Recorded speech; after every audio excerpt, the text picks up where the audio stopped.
keep this as negativity free as possible, which should be easy because I love the girl who died. That doesn't sound creepy at all. I do have little gripes about this episode, but since they're so small, just dealing with minor aesthetic stuff, they're not even worth mentioning. I really could just sit here and whisper sweet nothings about this episode. You're beautiful. You make me smile. You'll never know how much I love you.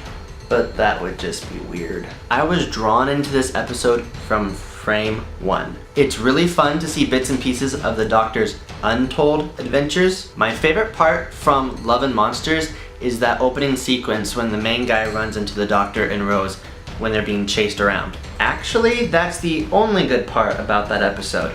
These little snippets typically add more humor and add some more depth into the development between the relationships of the Doctor and his companions. And as I've said before, I love character development. I'm gonna be honest. My last review, I was very close to dissing this episode prematurely. I actually had filmed a little bit about how I wasn't looking forward to this based on the preview. It just looked like it was gonna be corny. Well, okay, Doctor Who will always inherently be a little corny, but they usually just do it right. When they do corny right. That's not true. Sometimes they do it wrong. In this case, they did it right. My fear was purely based off of previous episodes that had this sort of vibe to it that I did not like.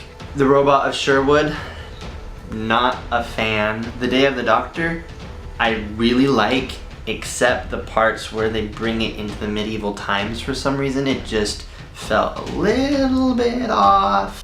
And almost any time you combine Doctor Who sci-fi with something medieval like Vikings or something, I usually just don't like the outcome of it.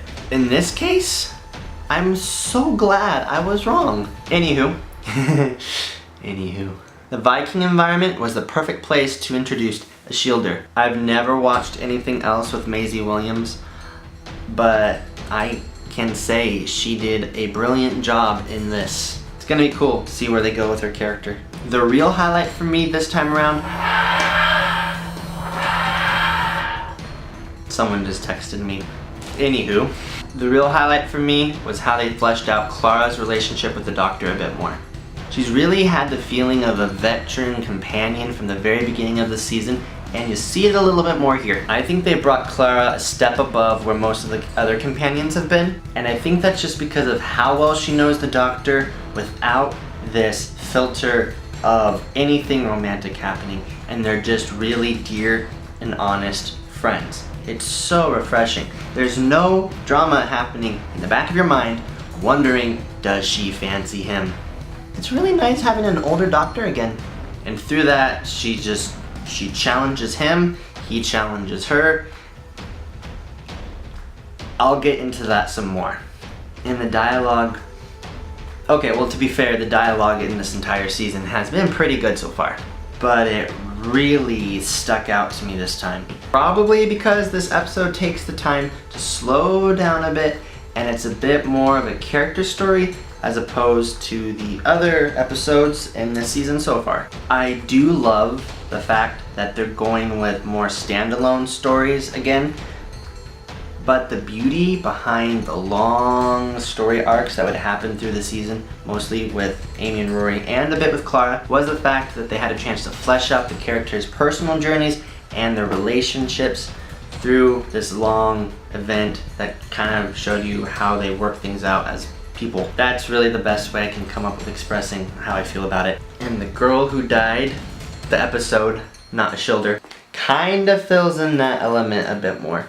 The Doctor and Clara have been through a lot, and since she rejoined him after Danny died, it's been a lot of running and go kind of stuff this season. We finally get a glimpse into how the relationship functions positively, and it's a beautiful balance between teamwork, confrontation, humor, and gritty, heartfelt moments. It's heartwarming, even in the sad parts.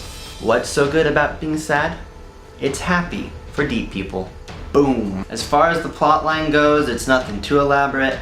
It's one of those straight up primitive society is up against a stronger force, and their only way of pulling through is by outsmarting them. Not to say that it's bad, it's very good. I liked it. The way they do it is not one of those cop-out solutions. A lot of the plot points tie in with the character development with the Doctor, Clara, and the Shielder. So a lot of it relates to what I've already talked about. I'm kind of keeping things spoiler free just because I have nothing I want to tear to shreds. This was a very good episode, and since it's so good, if you haven't seen it yet, I do not want to taint your perspective and set any expectations or spoil anything, because I want you to experience it and just give you a chance to fall in love with it without any expectations. Things are good in the hood. I like people to be surprised, though I just gave you expectations. So there you go. I think that's adequate. Comment, like, tell me what you think of the episode. Tell me what you think of the season so far. Is it good? Is it bad?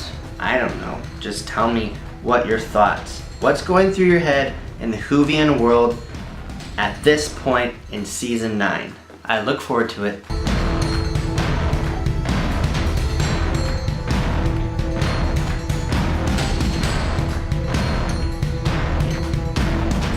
I just like being in front of the camera now, and I want to have something to say, but I don't really have anything else to say. I have things I could say, but it would just be fluff. And I don't want fluff.